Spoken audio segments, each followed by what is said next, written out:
அன்பு நண்பர்களே, அனைவருக்கும் அன்னை சமையல் உமாவின் அன்பான வணக்கங்கள். இன்றைக்கி அன்னை சமையலில் பார்க்க போகிறது சப்பாத்திக்கு சூப்பரான சைட் டிஷ்ஷுங்க. பச்சைப்பயிறு கிரேவி.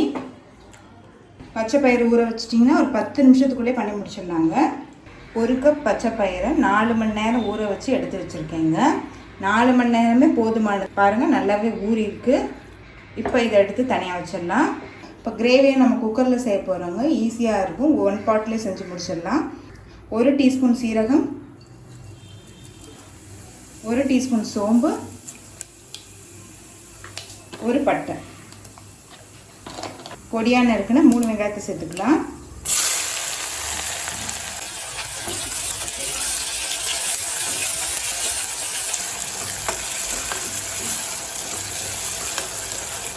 வெங்காயத்தை நல்லா வதக்கிக்கலாங்க. 1 பச்சை மிளகாய், 2 டீஸ்பூன் இஞ்சி பூண்டு விழுது,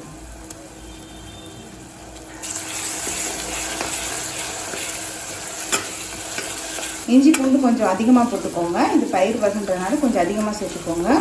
1/4 டீஸ்பூன் மஞ்சள் தூள், 2 டீஸ்பூன் மிளகாய் தூள்,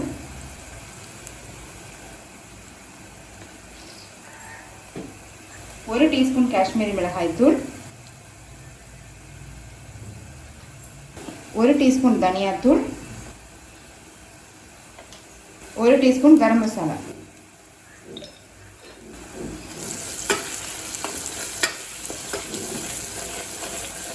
காஷ்மீர் மிளகாய் தூள் நான் கலருக்காக தாங்க சேர்க்குறேன். நீங்கள் விருப்பப்பட்டால் சேர்த்துக்கலாம். இதே மாதிரி கரம் மசாலா வாசனை உங்களுக்கு பிடிக்கலன்னா சேர்க்க வேண்டாங்க.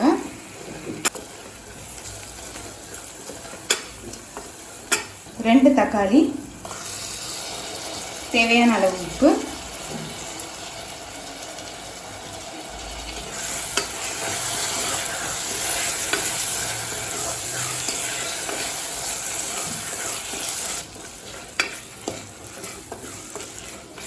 தக்காளி நல்லா சாஃப்ட் ஆகிற வரைக்கும் வதக்கிக்கலாங்க.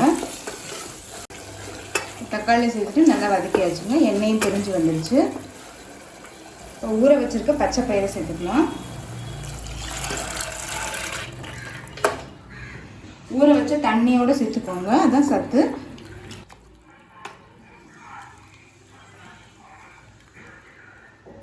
கொஞ்சம் பெருங்காயம் சேர்த்துக்கலாம்.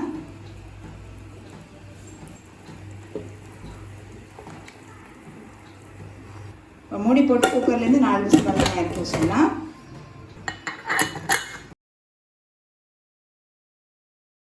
இது கூடவே கொஞ்சமாக தண்ணி சேர்த்துக்கலாம்.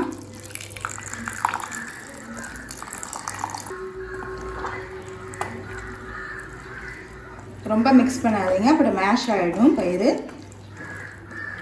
பச்சை பயிறு நல்லாவே வெந்துருச்சுங்க. இப்போ ஸ்லோலே ஒரு 5 நிமிஷம் வச்சிடலாங்க.